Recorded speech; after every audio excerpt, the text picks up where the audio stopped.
Hello friends, welcome to Kitchen to Plate.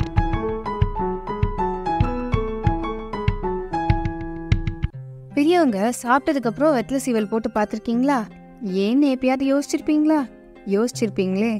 Why துர்நாற்றத்தை control பண்ணுமா, அதே நேரத்தில் வயிற்றுல ஏதாவது ஜீரண கோளாறு இருந்துச்சுன்னா அதையும் சரி பண்ணி விட்டுடுமா.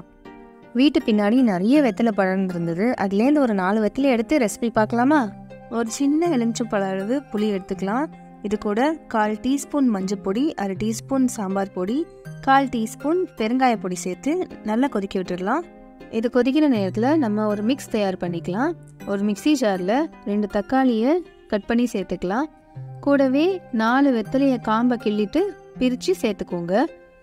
ஒரு கைப்பிடி அளவு கொத்தமல்லி சேர்த்து 1 டீஸ்பூன் ஜீரகம், 2 டீஸ்பூன் அளவு மிளகு, 2 டீஸ்பூன் அளவு தனியா சேர்த்துட்டு 1 வரமிளகாயை சேர்த்து 2 டீஸ்பூன் அளவு துவரம் பருப்பும் 4 பல்லு தேங்காயும் சேர்த்து இதை நல்லா நைஸாக அரைச்சிக்கோங்க. ஃபர்ஸ்ட் டைம் அரைக்கும் போது இது கொஞ்சம் குறைக்குறன்னு தான் இருக்கும். அதில் லைட்டாக தண்ணி ஊற்றி திருப்பி அரைச்சிங்கன்னா நைஸாக ஆகிடும். பார்த்திங்கன்னா எவ்வளோ பல்பியாக இருக்குல்ல. இதில் ஜார் ஃபுல்லாக தண்ணி ஊற்றி நம்ம இப்போ கொதிக்கிற ரசத்தில் சேர்த்துடலாம். ஜார் ஃபுல்லாக தண்ணி சேர்த்துன்னு சொல்கிறாளே, குட்டி ஜாரில் செய்கிறதுனால ஃபுல்லாக சொல்கிறா. பெரிய ஜாரில் செஞ்சால் என்ன செய்யறதுன்னு தான் யோசிக்கிறீங்க. அதுலேயும் ஃபுல்லாக தண்ணி ஊற்றலாங்க. ரசங்கிறதுனால நான் அப்புறமா தண்ணி ஊற்றுவேன். பெரிய ஜாராக இருந்தால் நீங்கள் முன்னாடியே அந்த தண்ணியை சேர்த்தாப்பில் ஊற்ற போகிறீங்க. அவ்வளோதான். 5 மினிட்ஸ் இதை கொதிக்க விட்டுட்டு தேவையான அளவு உப்பு சேர்த்திங்கன்னா இந்த மாதிரி பொலன்னு பொங்கி வரும்போது கேஸ் ஆஃப் பண்ணிடலாம்.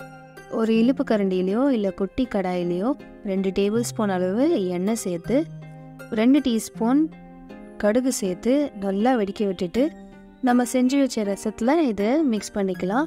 மேலாப்பில் கொஞ்சம் கொத்தமல்லி தூவி மிக்ஸ் பண்ணி விட்டால் நம்ம வெத்தலை ரசம் ரெடி. பல்லில்லாத உங்கள் பாட்டி தாத்தாக்கு செஞ்சு கொடுங்க. அவங்க ஜீரண கோளாறுலேருந்து வெளியே வந்துடுவாங்க. அதே நேரத்தில் இப்போ அவங்களால வெத்தலை கடிச்சு மெல்ல முடியாது இல்லையா?